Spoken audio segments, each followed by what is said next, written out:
সুষ্ঠু অবাধ নির্বাচন করার পূর্ব শর্ত হলো দেশদ্রোহীদের গ্রেফতার করা। দেশদ্রোহীদের গ্রেফতার না করলে সুষ্ঠু নির্বাচন হবে না। বাংলাদেশ একটা শক্তিশালী দেশ হোক, এটা ভারত চায় না। এই সরকার যেদিন প্রতিষ্ঠা হয় 8ই আগস্ট, আমরা জানতাম না যে 8ই আগস্ট সরকার প্রতিষ্ঠা হবে।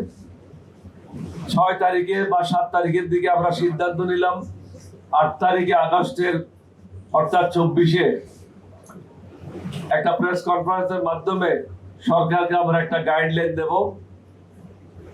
সর্বমোট আমরা একটা 27টি গাইডলাইন দিয়েছিলাম সরকার কিভাবে পরিচালনা করলে দেশের জনগণ উপকৃত হবে।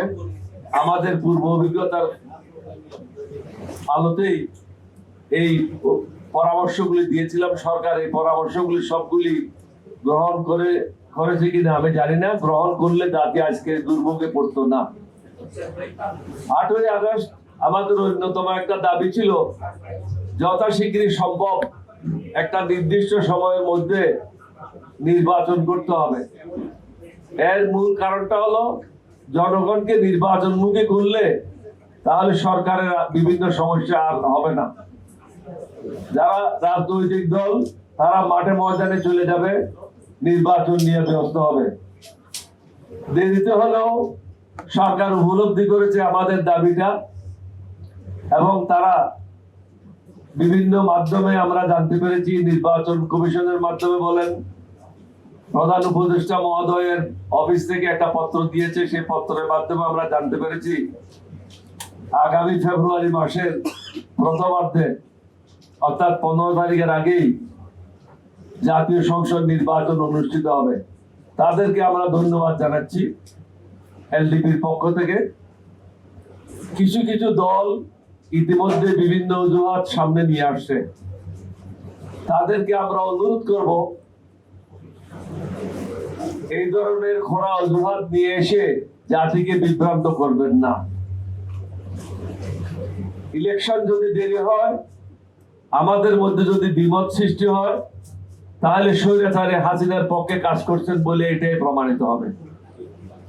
কারণ আমরা বিগত 15 বছর যাবৎ একটা কাজের জন্যই সংগ্রাম করে আসছি। এলডিপি সদা সর্বদা রাস্তায় ছিল, মিছিল করেছে, মিটিং করেছে। আমরা কখনো কোনো মিটিং মিছিল থেকে বিরত ছিলাম না। আমাদের একমাত্র দাবি ছিল যে বিগত যে নির্বাচনগুলি হয়েছে, নির্বাচনগুলি সুষ্ঠু অবাধ নিরপেক্ষ হয় নাই। কোনোটা রাত্রিবেলা হয়েছে, কোনোটা কোনো নির্বাচনে হয় নাই, ফলাফল ডিক্লেয়ার করে দিয়েছে। সুতরাং এই নির্বাচন জনগণের কোনো সম্পৃক্ততা ছিল না। আমরা নির্বাচন দাবি করে আসছি বারবার।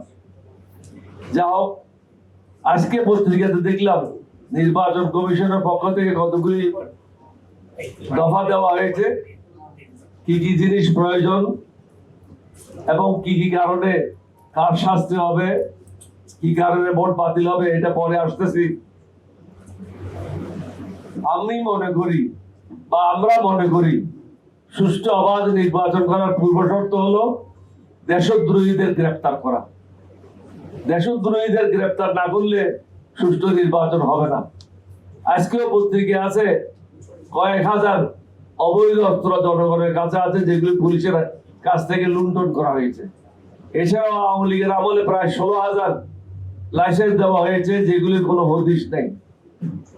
তাহলে ধরে নিতে পারেন বাজারে প্রায় বৈধ অবৈধ 20 থেকে 25,000 বিভিন্ন ধরনের অস্ত্র বাজারে আছে। এই অস্ত্রগুলি যে ব্যবহার হবে না, এটা কোনো নিশ্চয়তা নাই।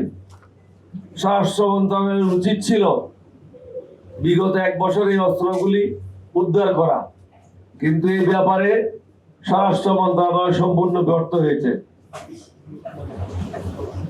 শেখ হাসিনা ভারতে বসে প্রতিনিয়ত বাংলাদেশের জনগণের বিরুদ্ধে, বাংলাদেশের সরকারের বিরুদ্ধে ষড়যন্ত্র লিপ্ত হয়েছে। এতে প্রত্যক্ষভাবে সাহায্য করছে ভারত সরকার। কারণ ভারত সরকার বাংলাদেশ এগিয়ে যাক, বাংলাদেশ একটা শক্তিশালী দেশ হোক, এটা ভারত চায় না। ভারত চায় একজন দর্জি ছিল, এটা লেন্দুর দর্জি, লেন্দুর দর্জির একটা সরকার চায়, যেভাবে হাসিনা ছিল তাদের দাস। দাসের সরকার বাংলাদেশে আর আমরা ইনশাল্লাহ কখনো হইতে দেব না। যদি হয় তাদের বিরুদ্ধে আমরা রাস্তায় নামবো। 3 নম্বর হলো অবাধ, নিরপেক্ষ এবং সুষ্ঠু নির্বাচন। অবাধ, সুষ্ঠু এবং নিরপেক্ষ নির্বাচন করার জন্য জাতীয় সংসদ সহ বিভিন্ন স্তরে যে নির্বাচন হবে, যে সমস্ত কর্মকর্তা কর্মচারীরা দায়িত্বরত হবে তাদেরকে শাস্তির আওতায় আনতে হবে। আজকে দেখেছি তাদেরকে শাস্তির আওতায় আনছে, কিন্তু এখানে প্রশ্ন হলো কি কি কারণে শাস্তি আসবে সেটা একটা বিশ্লেষণ নির্বাচন কমিশনকে দিতে হবে। যেমন যদি কেউ ব্যালট পেপার কাটে ঢুকায় তাহলে এটার দায়িত্ব প্রিসাইডিং পুলিশ অফিসারদেরকে নিতে হবে, পুলিশকে নিতে হবে। আর যদি কেউ ফলস ভোট দেয় সেটাও এই আইনের আওতায় আসতে হবে। 3 নম্বর হলো বাইরে যদি কেউ গন্ডগোল করে নির্বাচন কেন্দ্রের বাইরে, পুলিশকে দায়িত্ব বহন করতে হবে। সুতরাং এগুলির একটা বিশ্লেষণ থাকা খুব জরুরি বলে আমাদের দলের পক্ষ থেকে আমরা মনে করি। অন্যথায় সরকারের মদতপুষ্ট, অর্থাৎ স্বৈরাচারী সরকারের মদতপুষ্ট গুন্ডা বাহিনীরা ভোট কেন্দ্রে সমস্যার সৃষ্টি করতে পারে। সুষ্ঠু নির্বাচনের জন্য আমরা যে কথাগুলি বলেছি আর কোনো বিকল্প নাই। এর মধ্যে আরেকটা কথা যোগ করতে চাই, আমরা বহুবার নির্বাচন কমিশনে গিয়েছি অতীতে, আমরা সেখানে বলেছি প্রত্যেককে identity card, national ID card নিয়ে ভোট কেন্দ্রে প্রবেশ করতে হবে এবং ন্যাশনাল আইডি কার্ডের যে নম্বরটা আছে ব্যালট পেপারের পিছনে লিপিবদ্ধ করতে হবে। তাহলে আর কারো পক্ষে কোনো সমস্যা থাকবে না এবং সন্দেহ থাকবে না। এই ব্যাপারে প্রধান নির্বাচন কমিশনারকে অনুরোধ করব আপনি এই বিষয়গুলি বিবেচনা করেন, তাহলেই সুষ্ঠু নির্বাচন নিশ্চিত করা সম্ভব হবে।